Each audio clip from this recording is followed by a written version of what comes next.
मंगलम भगवान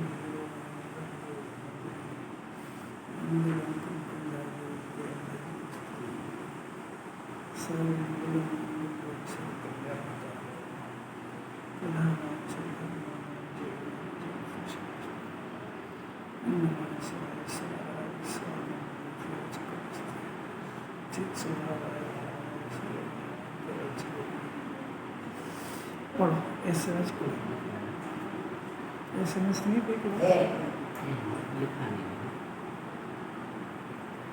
छह डाला की तीसरी ढाल में आत्मा का कल्याण सुख की प्राप्ति है। वह सुख आकुलता रहित कहा गया है। आकुलता मोक्ष में नहीं है, इसलिए मोक्ष मार्ग में लगना चाहिए। सम्यक दर्शन, ज्ञान, चारित्र, इन तीन की एकता वह मोक्ष का मार्ग है। छह डाला तीसरी डाल। कैसी बढ़िया बात है।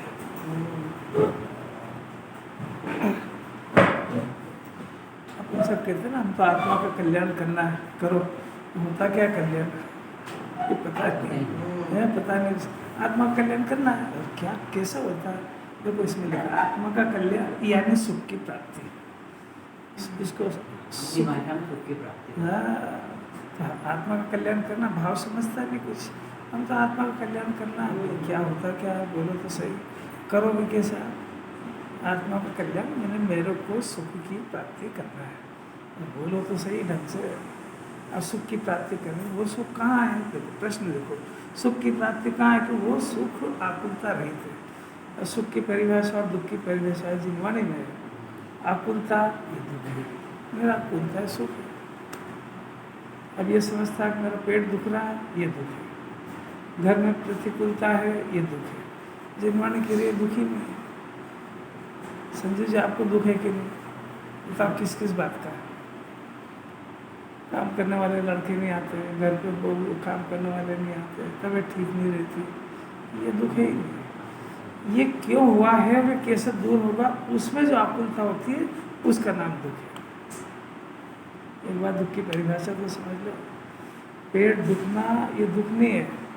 पेट क्यों दुखा? पेट मेरा है, ये ठीक कैसे होगा? ये जो विकल्प है इसका नाम दुख है। ये विकल्प कहाँ नहीं होते? कारण सिद्ध को नहीं होते। कुछ परिभाषा भी समझ में आ रही क्या? आज के बाद दुख के अगर हम पूछे कि किस बात का दुख है तो क्या बोलोगे? अच्छा ये तो टिपा हुआ है। समय दृष्टि को तो आकुलता को दुख जानते हैं। देखो ये जो अपन ने बोला ना कि मेरे को पेट दुख रहा है, ये दुख है। घर में प्रतिकूलता, ये दुख है। मेरे कोई सुनता नहीं है, शरीर में चलती नहीं, ये दुख है। मान लिया ना इसको दुख। अब अपना ज्ञान क्या करेगा कि इनको ठीक करने के उपाय करेगा, क्योंकि दुखी तो है। अब जब उसकी श्रद्धा में विपरीतता है तो उसके सारे प्रयत्न विपरीत होंगे। सुखी तो होना है उसको, तो अब इन सबको सुधारने के चक्कर फंसेगा। ऐसा चल रहा है कि नहीं चल रहा है? संयोगों को सुधारने में, हाँ संयोगों को सुधारने तो विपरीत श्रद्धा है ना उसको। जिनवाणी कह रही आकुलता दुख है, इसको विपरीत श्रद्धा है। किस बात का? कि ये अनुकूलता नहीं मिलती है ना, इसका दुख है। विपरीत श्रद्धा हो गया ना उसको, तो विपरीत श्रद्धा से ज्ञान का पुरुषार्थ क्या करेगा? आपको दुख लग रहा है उसको सब ठीक करने को। हाँ, तो उन संयोगों को सुधारेगा वो उसके हाथ में नहीं है। विपरीत श्रद्धा का फल समझ में आया। अब जिनवाणी कह रही कि नहीं, पहले परिभाषा को बदलो। आकुलता दुख है, एक बार तय हुआ ना। तो अब ये ज्ञान पूछेगी आकुलता क्यों हो रही है? अब वो आकुलता क्यों हो रही है वो जिनवाणी के सिवा कोई नहीं जानता। और ये आकुलता दूर कैसे हो, ये भी जिनवाणी के सिवा कोई नहीं जानता। बात समझ आ रही है? ये तो ये भी आकुलता से ही दुखी, वो आकुलता का सेवन नहीं होता तो उसे आकुलता करता है। अब ये जिनवाणी यहाँ से चर्चा शुरू करती है, भाई आकुलता दुख है और निराकुलता सुख है। एक बार परिभाषा दिमाग में करो तो फिर क्या होगा कि फिर ज्ञान इस आकुलता से बचने के और इस आकुलता से को दूर करने के अभ्यास में लगेगा, तो सही मार्ग मिल जाएगा। किसी दिन वो ढूंढेगा। अभी ये जो दुख मान रहा है तो उसका कारण दूसरे भगवान को मानता है कि इनका आशीर्वाद और कृपा मिल जाएगी, हो जाएगी, तो ये मेरे सब अनुकूलता बन जाएगी, इसलिए वो बेचारा उधर जाता है। अगर इसको समझ में आ जाए कि ये कोई देते वेते नहीं है, ये आकुलता मेरे पास है, ये दुख है, परिभाषा तो एक बार सही सेट हो जाए, अब फिर क्या करेगा कि वो सुख कहाँ है कि वो आकुलता रहित है। अब आकुलता कहाँ रहे कि वो मोक्ष में नहीं है। मोक्ष कहाँ है कि कोई स्थान का नाम मोक्ष नहीं है। मोक्ष माने मोक्ष स्वभावी आत्मा के आश्रय से, माने मोह का क्षय हो जाने पर सुख होता है। मोह का क्षय ना मोक्ष की परिभाषा है। मोह का क्षय होने पर जो उत्पन्न होता है उसका नाम सुख है, निराकुल सुख है। निराकुल सुख आत्मा के आश्रित उत्पन्न होता है। देखो अगर इसको दिमाग में बात बैठ जाए कि मोक्ष में सुख है तो मोक्ष ही प्रयत्न करेगा। अगर उसको श्रद्धा में बात तो दो, बात ही उल्टी है, उसका ही नहीं। बेचारा धन में सुख समझ गया तो फिर चाहे जो करता है, तो उसको खाने की, पीने की, समाज की, भगवान की कोई परवाह करेगा ही नहीं। धन चाहिए बस। देखो इसलिए मोक्ष मार्ग में लगना चाहिए। अब वो जो मोक्ष में सुख है तो वो होएगा कैसे कि मोक्ष मार्ग से प्राप्त होगा। कि मोक्ष का मार्ग क्या है कि सम्यक दर्शन, ज्ञान, चारित्र, इन तीनों की एकता, ये मोक्ष का मार्ग है। तो सम्यक दर्शन क्या होता है कि अपने शुद्धात्मा का श्रद्धान, इसका नाम सम्यक दर्शन। सम्यक ज्ञान क्या होता है कि अपने ज्ञान के अंदर इस आत्मा को स्व जानना और अपने ज्ञाता स्वभाव को स्वीकार करना, ये सम्यक ज्ञान। सम्यक चारित्र क्या होता है कि आत्मा के आश्रय से जो सुख उत्पन्न होता है, श्वास से सुख उत्पन्न होता है, इसको चारित्र कहते हैं। इन तीनों की एकता होने पर जीव सुखी होता है। अगर ये परिभाषा भी जिंदगी में याद करेगा तो ऐसा अभ्यास करेगा। बताओ संजय जी, काय का दुख है आपको? सर्दी, खांसी, बुखार, पेट दुख रहा है, बुढ़ापा आ रहा, काय का दुख है? पहले नक्की करो। ये तो टिप्पण जवाब है, इसको क्या है? ये जो कहा है ना, ये ज्ञानी को है, क्योंकि उसको सुख तो पता लग गया और उसको सुख का मार्ग भी पता लग गया है। तो कह रहा है मैं क्या करूं, मैं चाहता हूं कि मैं आत्मा में लीन हो जाऊं। तो ये जो जवाब है तो ज्ञानी का टिप लाए बन। अपना देखो जरा, देखो हमको जो पेट दुख रहा है ना, ये पेट दुखने का दुख नहीं है, ये पेट हमारा है नंबर 1। फिर ये पेट में दर्द क्यों हुआ, ये नंबर 2। और ये पेट ठीक क्यों नहीं होता है, अब ये आकुलता के छत्ते में हाथ डाल दिया और ये सब काम इसके हाथ में नहीं है। पेट उसका नहीं है, पेट को अपना बना लिया। अब पेट का दर्द उसके हाथ में है नहीं, अब वो कि मैं दूर करूँगा, भाई अब देख तेरे बस में ही नहीं है ये। अब फिर क्या है कि फिर डॉक्टर के पास जाओ, फिर क्या होगा, वो दवा देगा, फिर क्या होगा, वो सूट नहीं होगी, फिर क्या होगी, फिर जाएगा और लगा आकुलता के छत्ते में हाथ डाला उसने। एक नहीं हजारों पाल रखे इसने। बच्चे की तबीयत खराब है, आपको क्या का दुख है, आपके तो ठीक है। अच्छा क्या होता है मोह? नहीं क्या होता है मोह? हाँ अपना मानना। ये कोई टिपे टिपाए जवाब कैसे उसको सुखी कर, मोह की परिभाषा भी नहीं मालूम है।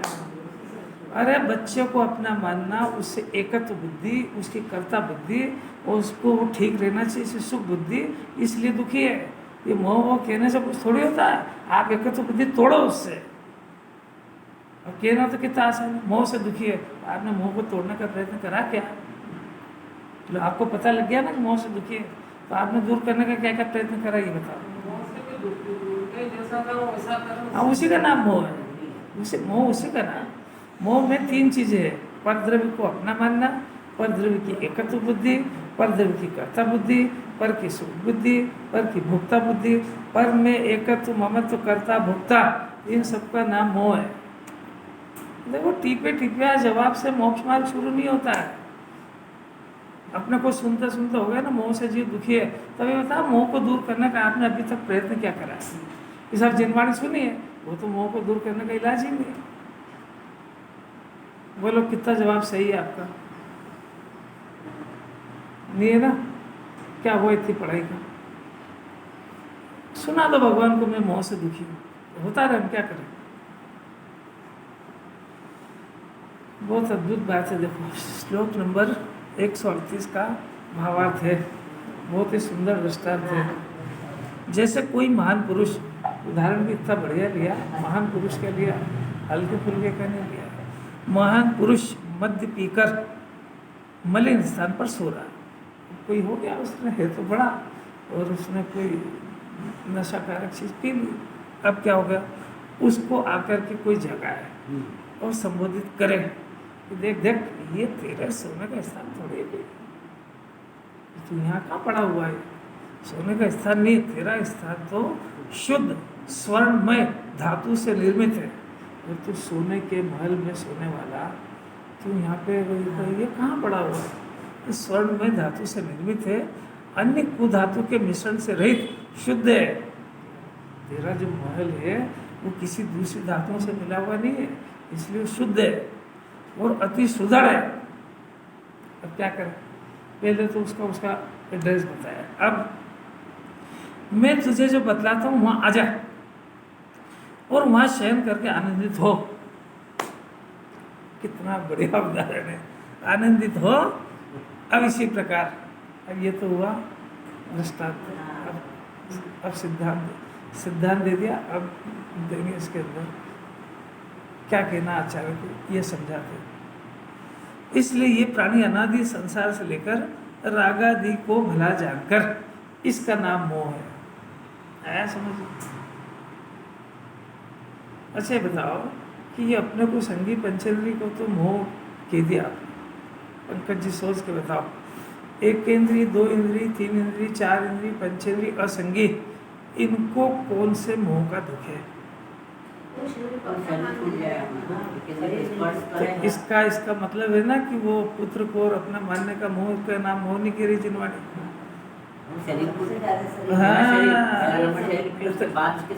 उसके बाद संयोग है, तो शरीर को अपना मानना है तो इसकी मोह की डिक्शनरी में है ही नहीं, ये तो जिनवाणी कह रही है। ये मोह की परिभाषा में सिर्फ घर कुटुंब परिवार को लेता है ये अरे भाई देखो, ये अपने आप को ठगो मत। हमारे मोह की परिभाषा के अंदर सिर्फ हमारा परिवार है, हम शरीर को अपना मानना मोह की गिनती में है ही नहीं। देखो जरा अंदर से बोलो ईमानदारी से, शरीर को अपना मानना, शरीर की कर्ता बुद्धि, भोजन में सुख बुद्धि, इसको जिनवाणी मोह कह रही है। अपने को पता लगा क्या? लगा ही नहीं, नहीं माने पर भेद अपन पहले ही पेट दुखेगा, सबसे पहले इलाज मैं नहीं करूंगा। यही बात है। अरे देखो, यह प्राणी अनादि संसार से लेकर रागादि को भला जानकर, इसका नाम मोह है।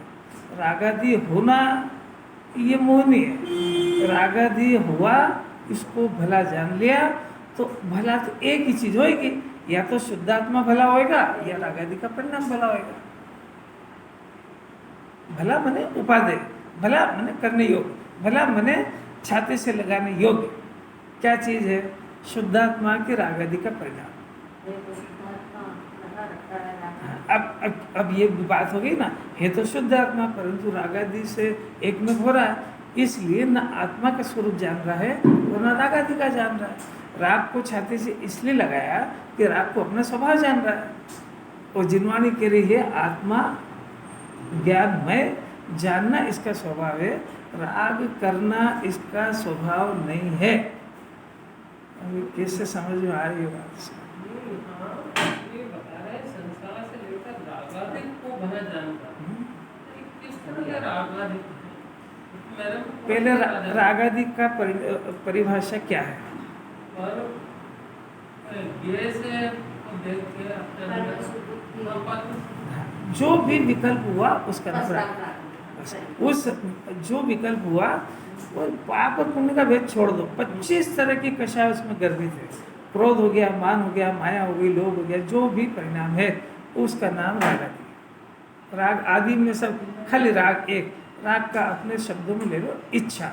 अब उस इच्छा को ये ज्ञान भला जानता है। भला जानता कैसे जाना? कि उस इच्छा की पूर्ति होने पर मैं सुखी होऊंगा, इसका नाम उसको भला जानने की बुद्धि है। अब समझ में आई क्या है? कौन सी इच्छा की? जो इच्छा होती है उसको, खाने की इच्छा हुई उसको भली जानता है, दुकान पे जाने की हुई तो उसको भली जानता है, पर के संबंध में हुई तो उसको भला जानता है। मैंने इच्छा की पूर्ति को सुखी होना मानता है, तो इसका अर्थ हुआ कि जिन जीवों के इच्छा का अभाव हो गया वो सुखी हैं, वो इसकी डिक्शनरी में नहीं है। सुखी होने के तो प्रयत्न कर रहा है, हर जीव कर रहा है, पर वो उसकी डायरेक्शन क्या है कि इच्छा की पूर्ति होने पर मैं सुखी होऊंगा। और जिनवाणी क्या कह रही सुखी होने की विधि, सुनते हो कि नहीं सुनते हैं? जिनवाणी क्या विधि बता रही सुखी होने की? इच्छा का अभाव हो जाएगा। अरे क्या बात है गोधा जी, अब ये जरा जागृत रह के सुनना चाहिए ना।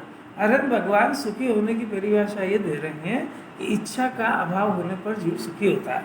हमारी मान्यता क्या है कि जो इच्छा उत्पन्न हो गई है उसकी पूर्ति करने पे सुखी होंगे। तो कुछ विपरीतता लग रही है कि नहीं लग रही है? और अगर लग रही है तो फिर अपना ज्ञान ने थोड़ा कुछ काम इसमें शुरू करा कि नहीं करा? क्या क्या काम शुरू करा बताओ? इच्छा का भाव तो बहुत बढ़िया, ये सोचा तो सही ना। तो अब ये जिन्हें परमात्मा से बात करो कि साहब आप क्या बात कर रहे हो कि इच्छा की अभाव होगा।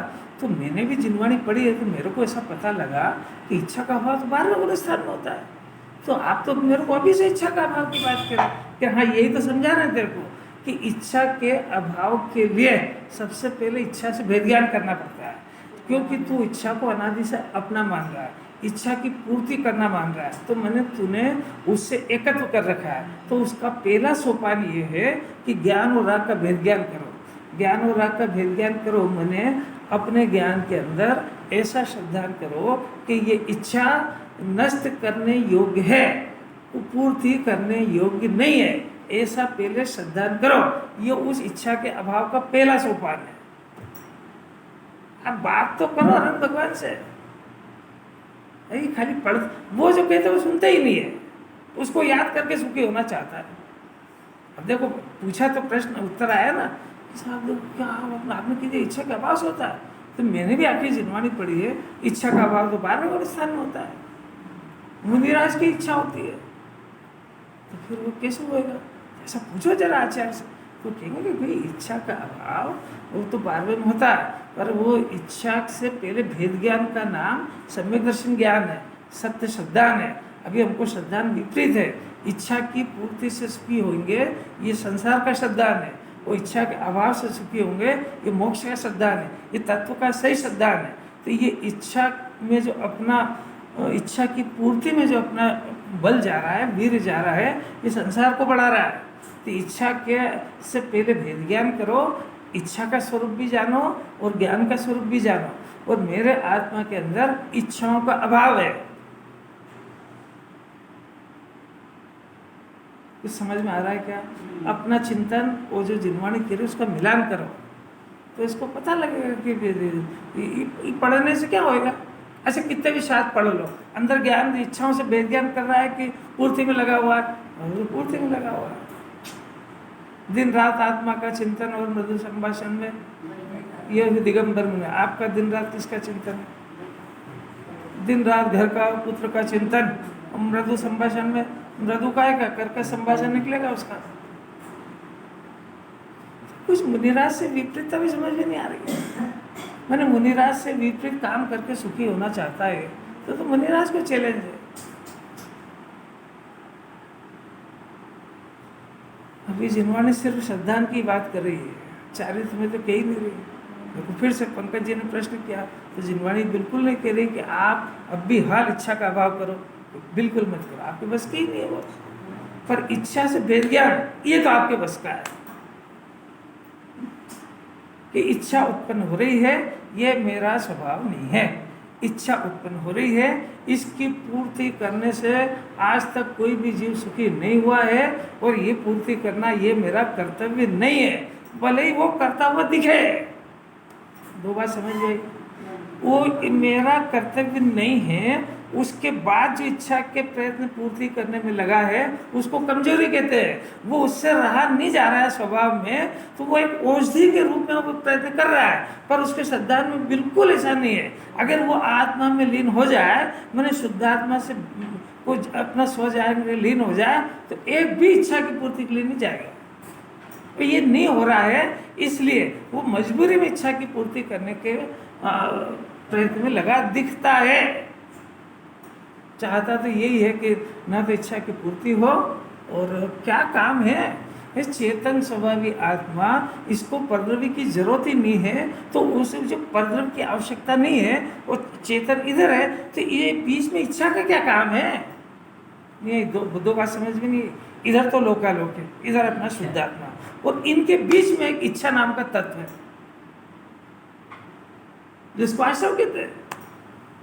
बस ज्ञान तो समझ जाए कि उससे लोकालोक से तो कोई काम है ही नहीं, और इस आत्मा को सुखी होने के लिए, अपना अस्तित्व टिकाए रखने के लिए किसी परद्रव्य की आवश्यकता है ही नहीं, ऐसा जिनेंद्र परमात्मा ने देखा है। तो अब नहीं होने पर भी एक विकार खड़ा होता है ना, उसका नाम इच्छा है। तो वो जब ये समझ जाएगा कि इच्छा उत्पन्न होती काय को है, जब उधर का कोई गेम मेरे अंदर आता नहीं है, मेरा आत्मा उसमें जाता नहीं है, तो बीच का झगड़ा किस बात का? तो इससे मुख मोड़ा कि मोक्ष मार्ग शुरू हुआ। यही तो बात है, ये मूल मंत्र है। भेद विज्ञान था सिद्धा, जितने आज तक सिद्ध बने भेद विज्ञान से बने। भेद विज्ञान काय का कि जो चीज़ अपनी नहीं उसको अपनी मत मानो। कौन कौन सी अपनी नहीं है कि शरीर भी आपका नहीं है, और शरीर से रिलेटेड वो भी आपके नहीं है, और एक इच्छा उत्पन्न होती है, इससे भी कोई संबंध नहीं है। ज्ञान इससे कट्टी कर ले, बस मत करो कट्टी, इसके खिलाफ सुनना तो शुरू करो। ये तो अभी इसके पक्ष में ही चलता है। और ज़्यादा जिनवाणी पूछो तो याद करके भगवान को सुना देता है। काय से दुखे कि मोह से। क्या होता है मोह? ये मेरे को नहीं मालूम। मोह में तीन है, परद्रव्य को अपना भी मानता है, परद्रव्य की कर्ता बुद्धि, परद्रव्य की सुख बुद्धि, परद्रव्य की भोक्ता बुद्धि। एक ही नहीं है उसमें। अच्छा, वो तो दिख गया कि बच्चे को अपना मानना मोह है। रोटी खाने का परिणाम वही मोह है। कहाँ से दिख गया? कितनी अलौकिक बात। अच्छा, घर के काम करना मोह है कि कर्तव्य है?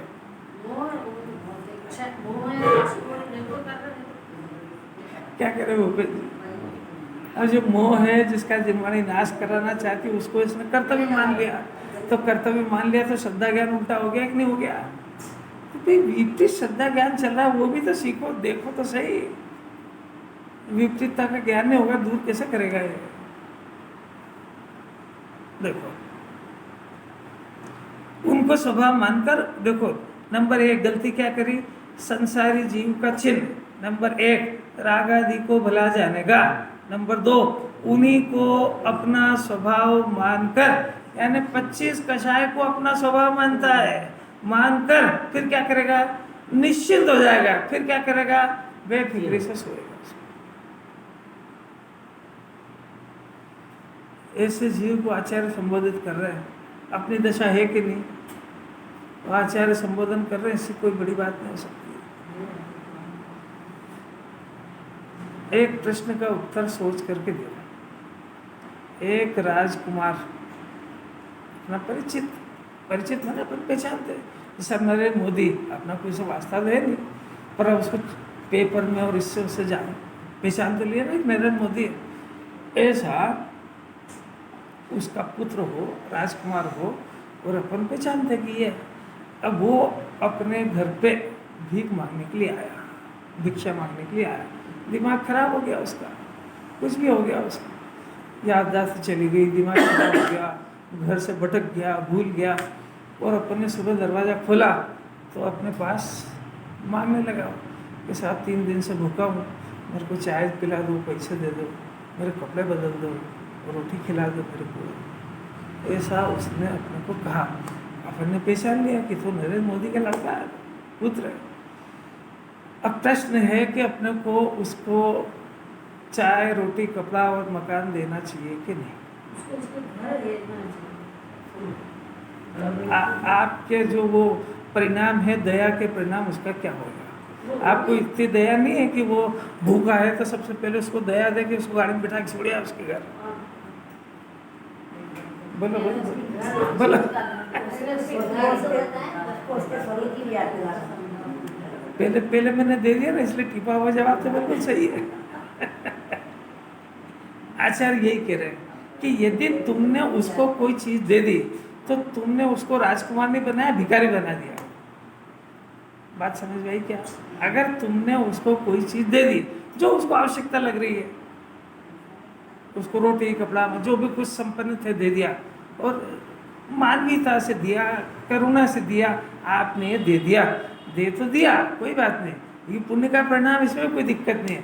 पर ये उसको भिखारी बना दिया, वो शाम को फिर आएगा, उसकी इच्छा की पूर्ति हो गई। हाँ, तो वो उसकी इच्छा फिर खड़ी होगी, तो खड़ी होगी तो फिर भीख मांगने आएगा वो तुम्हारे पास नहीं जाएगा, किसी और के पास जाएगा।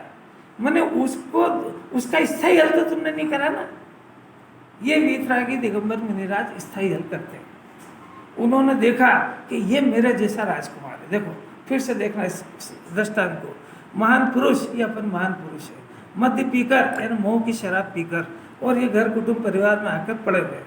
अब अपने को आचार्य कह रहे हैं कि ये जो तेरा, जो तू इसको अपना मान के बैठा है ना, ये तेरे रहने का स्थान नहीं है, सोने का स्थान, मैंने रहने का स्थान। कौन कह रहे हैं? आचार्य कह रहे हैं अपने से, क्योंकि अपन राजकुमार है, क्योंकि जैन कुल में पैदा हो गए, क्योंकि अरन भगवान सिद्ध भगवान बनने की लायकात अपने पास है, ऐसा उन दिगंबर मुनिराज के करुणा में ज्ञान में दिख गया हो, और दिख रहा है, और वो अपने को संबोधन कर रहे हैं कि देख तू क्या कर रहा है, ये जो पुण्य के उदय में मिली हुई सामग्री के में एक में को किस हो रहा है, ये तेरा स्थान थोड़ी है कोई। ये गया ना उनके पास कि आप मेरे को आशीर्वाद दे दो, मेरे को सुखी कर दो, मेरे को काम धंधा लग जाए, रोटी कपड़ा मकान की व्यवस्था हो जाए, उसको आचार्य संबोधित कर रहे हैं। देखो अब आचार्य से चर्चा चल रही हो, वो अपन कह रहे हैं कि ये, वो अपने से कह रहे हैं तेरे सोने का स्थान, मैंने इसको अपना मान के गाफिल होने का स्थान नहीं है, तेरा स्थान तो स्वर्णमय धातु से निर्मित, ये अपना शुद्ध आत्मा स्वर्णमय धातु, मैंने ऐसी ठोस धातु से निर्मित है जहाँ पर कु धातु का मिश्रण है ही नहीं, वहाँ पे राग आदि का मिश्रण कभी होता ही नहीं है। तू अपने को भले ही शरीर सहित राग आदि सहित मान रहा होगा, पर आत्मा में शरीर और राग का तीनों का अभाव होता है। कैसा संबोधन, उन्होंने अपन ने जो मांगा वो नहीं दिया उन्होंने। बात समझ में आई क्या?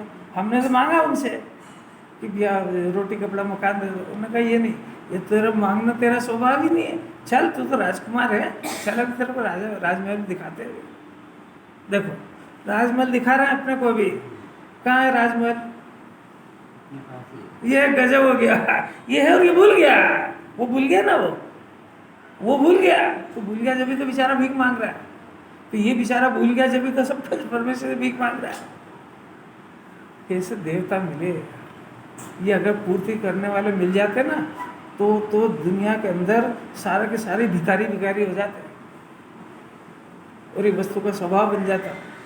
अगर पंच परमेष्ठी इसका कुछ मांगा हुआ दे देते तो, बात समझ में आ रही क्या? नहीं दे करके उन्होंने बहुत बड़ा उपकार किया, क्योंकि वस्तु के स्वभाव के अंदर ऐसा कोई प्रावधान नहीं है कि एक जीव एक पदार्थ दूसरे पदार्थ को कुछ कर सके, एक जीव किसी जीव को दूसरे को दे सके, एक जीव दूसरे जीव को सुखी करे, एक जीव दूसरे जीव को दुखी करे, एक जीव दूसरे जीव को कुछ दे दे, ऐसा वस्तु का स्वभाव नहीं है। उन्होंने नहीं दे करके बहुत सुंदर परंपरा डाली है, नहीं तो हम भीख मांगते और ये वस्तु का स्वरूप बदल जाता, फिर दुनिया के अंदर हाथ जोड़ने से ही मुक्ति मिलती, फिर कोई मोक्षकामी होते ही नहीं, सारे भिखारी होते। अरे क्या अलौकिक बात है, चिंतन अलग जात का भाई। ये भगवान ने नहीं दिया, ये अच्छा काम किया कि बुरा किया? इसको ऐसे दे, उसको देने वाले देव पसंद आते हैं। अरे ये क्या करे, मित्रा की देव, सुनना अभी मूर्खों की बात है, क्या करो तुम मित्रा के पास जाके देते लेते तो कुछ है ही नहीं, तो किसके पास चलो कि चलो जरा क्षेत्रपाल है, पद्मावती है, और इतने सारे रागी है, वो देंगे, चलो उनके पास, वो दे तो देंगे, पर तू भिखारी हो गया कि नहीं? वो भी दे सकते हैं। अरे वो तो बहुत ऊंची बात है, वो तो आवाज़ वस्तु स्वरूप समझने पर निकलती है कि दे सकते नहीं है। और ये लेने गया तो एक तो भीख मांगने गया, और वो दे सकते होते तो वो तो फिर सारी दुनिया को क्यों नहीं दिया उन्होंने, और फिर भगवान से बड़े हो गए कि नहीं? तो फिर सारा वस्तु स्वरूप फेल हो गया, फिर कर्णानियों के नियम फेल हो गए। फिर तो वस्तु का स्वभाव ऐसा हो गया कि एक जीव सुखी जब ही होगा जब उसको आग पानी में वो मिलेगा सब। फिर ये 18 दोष है जिनदेव जी की परिभाषा खलास हो जाती। जरा एक बार वो जो नहीं कर सकते उसके सब कारण अपने ज्ञान में होना चाहिए। ऐसे थोड़ी ठोस जवाब जब आएगा जब उसके सारे लॉजिक अपने ज्ञान में होंगे। हमारे भगवान क्यों नहीं देते? नहीं देते हैं कि दे नहीं सकते? बोलो, दे ही नहीं सकते। किसी के जगह अब दे ही नहीं सकते ऐसा पता होएगा, वो भगवान के पास जाके भीख मांगेगा? जो मानता है इसका मतलब है कि वो जानता नहीं उनके स्वरूप को। उनके पास कुछ है ही नहीं, वो देंगे क्या? उनके पास बहुत कुछ है, तुमको लेना नहीं आता है। नहीं, वो चीज श्री जी के प्रसाद से सांसारिक सुख वो सांसारिक में सुख होता तो वो भगवान काय को बनते हैं? वो खुद ही तो कह रहे हैं, यदि संसार में सुख होता काय तीर्थंकर बनते, काय घर को छोड़ के जंगल जाते। वो खुद ही तो कह रहे हैं। अभी तो अब इतनी बुद्धि तो देखो, महावीर भगवान का शासन चल रहा है। महावीर भगवान बाल ब्रह्मचारी थे और ये उनसे ब्याह का आशीर्वाद लेने जाता है। ये गजब की बात नहीं आ रहा, कुछ समझ में नहीं आ रहा। उनकी खुद की शादी नहीं हुई और नेमी कुमार जो खुद थे वो बेचारा कुमार भाग गए वहां से, और ये उनसे आशीर्वाद ले रहा है, मेरे ब्याह का आशीर्वाद ले। कुछ विपरीतता लगती है कि नहीं लगती कि हम किससे मांग रहे हैं, क्या मांग रहे हैं? जरा एक बार वस्तु स्वरूप सुन लो कि अंदर की भीख मांगने की आदत चली जाएगी। जब भी कुछ इच्छा हो तो अपने अंदर से आवाज देना चाहिए कि मैं बिना इच्छा के पूर्ण होने वाला, सुखी होने वाला जीव हूँ। मेरे को किसी ये इच्छा उत्पन्न हो रही, यही रोग है। तो इच्छा की पूर्ति करना ये मेरा कर्तव्य नहीं है। हो जाता है ये सब परिणाम, ये सब भिन्न बात है, मेरा स्वरूप नहीं है। सब इच्छा करूं ये भी स्वरूप नहीं है, इच्छा की पूर्ति से सुखी हूं ये भी मेरा स्वरूप नहीं है। एक बार अपने आप से बातें करो।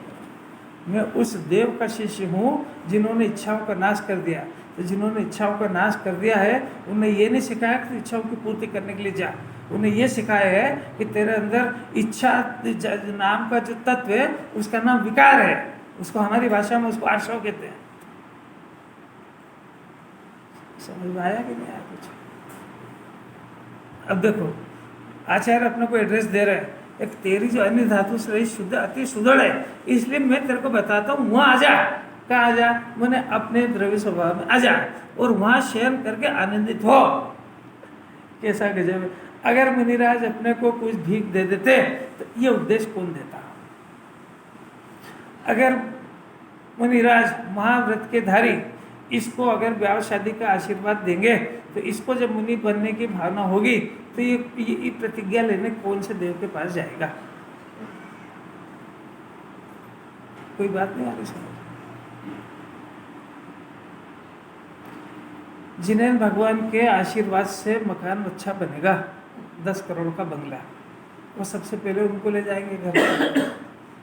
अब ये बताओ कि वो खुद तो घर छोड़ के गए, अब इस घर को छोड़ के जाने के बाद जंगल जाना होगा तो कौन से देव को ढूंढेगा?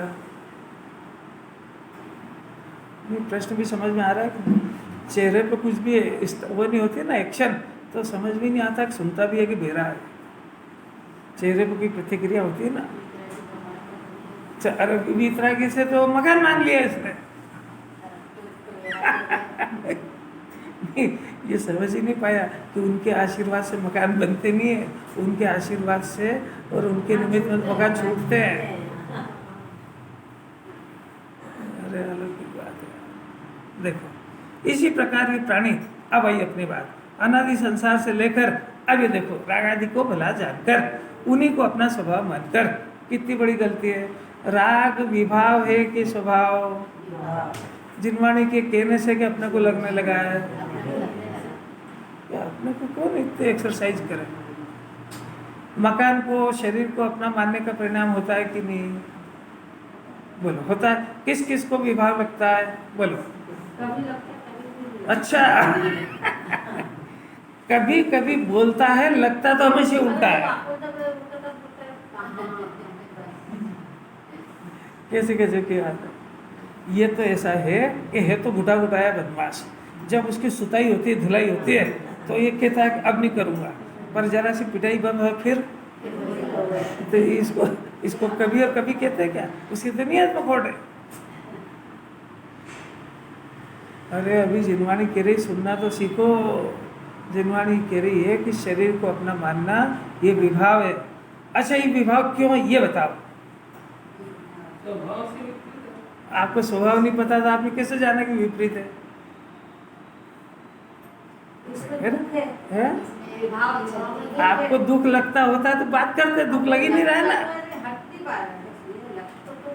ये भाषा की बात नहीं है, तर्क सोचो जरा, ये तार्किक विषय है। हमने कहना सीख गए, आपने कहा ना हाँ विकार है। अब हम पूछ रहे, जिनवाणी पूछ रही है ये विकार तेरे को स्वभाव से विपरीत भाव तेरे को कैसे लगा?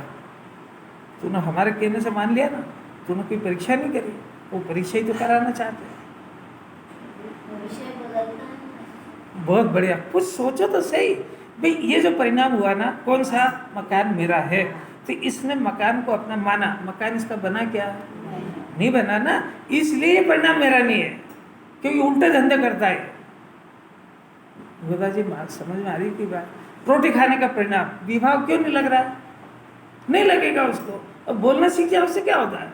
रोटी खाने का परिणाम विभाव विकार इसलिए है कि रोटी खाने से मेरे को सुख नहीं हुआ, उसके बाद दूसरी चीज की डिमांड हुई। और विभाव और स्वभाव होता तो स्वभाव को पकड़ने से तो सुख होता है। तुमने कहा ना कि ये स्वभाव से विपरीत है, तो स्वभाव को एड्रेस तो बताओ। नहीं मालूम, नहीं समझ। अपने आप को ठगो मत। जैन दर्शन प्रैक्टिकल चलता है। इस जिनवाणी के कहे अनुसार कहने से मोक्ष मार्ग शुरू नहीं होता। कहना ये भाषा वर्गना, कहना ये आचार्यों की नकल है, मानना है जीव की पर्याय है। मानता वही है जो अनादि से मान रहा है, कहता वो है जो आचार्यों से सुना है। ये मैंने कब कहा कथनी करने? अरे अलौकिक बात है। देखो, अपना स्वभाव मानकर रागादि को भला जानता है, अपना स्वभाव जानता है, दो बात। तीसरा, निश्चिंत होकर सो गया। सो गया माने अब मोक्ष के मार्ग को ढूंढना बंद हो गया। शरीर को अपना मान लिया, अब उसको आत्मा को अपना मानने का कोई विकल्प नहीं होगा। रागादि को अपना स्वभाव जान लिया, अब सो गया। रागादि की पूर्ति हो गई, आज का दिन सफल हो गया। क्यों? आज जो जो काम चाहे तो सब हो गया, सब हो गया, सो गया बेफिक्री से। संसार और रागादि दोनों को मान लिया तो बात। संसार का स्वरूप है रागादि को भला जानना। संसार किसको कहते हैं? संसार उसको कहते हैं जो जीव राग को भला जानता है, उसका वही संसार है। और संसार नाम की कोई चीज नहीं है। देखो, तीसरा काम, सोकर उसके अंदर स्थित हो गया। स्थित हो गया मैंने उसको स्थित हो गया। उनको श्री गुरु बहुत करुणा पूर्वक संबोधित करते हैं। फिर से आचार्य का तो मन ही नहीं भर रहा, फिर से संबोधन करते हैं, यानी जगाते हैं, यानी सावधान करते हैं। और इससे ज्यादा क्या करेंगे? कितनी करुणा, जगाते भी है, सावधान भी करते हैं। अरे हे भवी प्राणी, हे अंध प्राणी, देखो पहले तो उला ना दिया, वो अंधा है। बोल अंधे की परिभाषा क्या है? कल आ गई है सब बताए कि बड़े ध्यान से सुनते। अंधे की परिभाषा बताई थी। जिनवाणी किसको अंधा कह रही है? हमारे दो आंखें हैं, दो ही और लगा रखी है, फिर भी आचार्य हमको अंधा कह रहे हैं। इसको अपना पराये का भेद नहीं, वो अंधा है। बहुत बढ़िया। और सोचो ये क्या है? हाँ वो अच्छा, क्योंकि वो क्या याद करके करे क्या? अगर वो याद करता तो वो आँख खोलने के प्रयत्न करने लगता। जो आत्मा को अपना नहीं मान रहा वो अपना है। भाई वो नहीं मान रहा है वो अलग गुण है, हम देखने की बात कर रहे हैं। हाँ देखो देखो जरा, ये ज्ञान को जरा पेना करो। ये क्या भोदू हो गया है सुन सुन के। मैंने इसका उस विचार करने की शक्ति खत्म हो गई। बस जो सुनाना सुना दो बस। अगर इतनी बारीकी से पेने ज्ञान से सुनता तो याद रहता। जिनवाणी कह रही है कि हमने तुमको द्रव्य पर्याय स्वरूप आत्मा बताया, तो तू पर्याय पर्याय को देखता, द्रव्य नहीं दिखता तेरे को, तो द्रव्य नहीं देखता इसलिए तेरे को अंधा कह रहा है। द्रव्य है कि नहीं, कि है तो सही, तो तेरे को क्यों नहीं दिख रहा कि वो तू अंधा है क्या?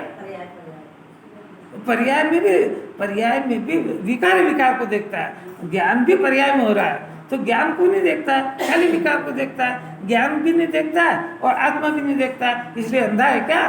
क्यों अब है इसी अंधा, हे अंध प्राणियों। अब समझ में आया? समझ में आ जाएगा ना तो आंखें खोलना शुरू करेगा। अंधा सुनना अच्छा लगता है क्या? ये घर जाकर के यदि द्रव्य को देखने का अभ्यास नहीं करता है तो इसको अंधा और सूझते का अंदर समझ भी नहीं आता है, अंधा ही बना रहना चाहता है। कल पूछ लेंगे किस किस ने एक्सरसाइज शुरू करी, तो भी पूछ लेंगे अब द्रव्य को देखने की निगाह कहाँ से लाएगा। ये करेगा तो समस्या आएगी, तो फिर आचार्य जवाब देंगे। अभी तो इतना ही सुनो, हे अंधे प्राणियों, तुम जिस पद में सो रहे हो वह तुम्हारा पद नहीं है। ये किस में सो रहा है? शरीर में सो गया, संयोग में सो गया और विकार में सो गया। ये तेरा पद नहीं है। वितराग भाव ये तेरा पद है, और तुम्हारा पद तो देखो लिखा शुद्ध चैतन्य धातुमय है। चैतन्य माने ज्ञान, दर्शन, सुख, वीर। इस धातु, इस चैतन्य धातु माने ठोस बनी हुई, जिसमें कोई राग का अंश भी प्रविष्ट नहीं हो सकता है, ऐसा शुद्ध चैतन्यमय धातु है। बाह्य में तो अन्य द्रव्य की मिलावट से रहित और अंतरंग में विकार रहित, शुद्ध और स्थायी है। देखो उधर भी 3 विशेषण दिए थे, इधर भी 3 है। नंबर 1 अन्य द्रव्य की मिलावट से रहित है। नंबर 2 अंतरंग में विकार रहित है। नंबर 3 विकार रहित होने से शुद्ध है। और नंबर 4 स्थायी है।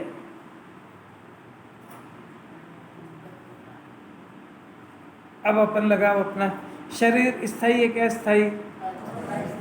टीपा हुआ ज्ञान कितना बढ़िया है। अब ये सोया हुआ है, मन ये किसके चिंतन में डूबा है? अस्थाई है। आचार्य जगा रहे, ठहर तू अस्थाई में सो रहा है, जहाँ तेरे को ले जा तू स्थायी जगह है। कितनी बढ़िया बात। जो भाव है उस पर सो गया। हाँ, यही तो कह रहे बार बार। इसका जो ज्ञान है ना, वो ज्ञान इन पदार्थों को अपना मान के सो गया माने उसके दूसरी खोज बंद कर दी उसने। कितना प्रेम से धीरे धीरे तो ले रहे भाई। मैंने इतना स्लीप, इतनी गहरी नींद में है कि वो शुद्ध आत्मा का विचार भी करना पसंद नहीं करता है, इतनी अरुचि है उसको। अरे तो ये तो गुरुदेव की कृपा है कि घंटे भर तो शांति से सुनता है। यही मुमुक्षु अभी बाहर निकल के इसे धर्म की बात करो ना कि इनका दिमाग खराब है, रिटायर्ड है, दिन भर आत्मा की बात करा करते हो। वहाँ कर ली क्या? पेट नहीं भरा क्या इनका? 1 घंटा तो पेट ही बेकार है। हाँ 1 घंटा तो बेकार, स्वाति थोड़ी है इसको। वास्तविकता कह रहा हूँ। ये अभी किसी के घर चले जाओ, क्या लो यार सुनो, थोड़ी सी बात सुनो, आज बहुत अच्छी आई, तो बस वो अच्छी आई ना वहीं रुको, बस हो गया बहुत। अरे देखो विकार रहित शुद्ध स्थायी है। आचार्य की तो मर्यादा हो गई पूरी। उन्होंने कह दिया कि स्थायी है, उस पद को प्राप्त हो और शुद्ध चेतन रूप अपने भाव का आश्रय करो। आचार्य ने तो कह दिया पराश्रय छोड़ो, अपने शुद्धात्मा का आश्रय करो। आचार्य का उपदेश है, करे कौन?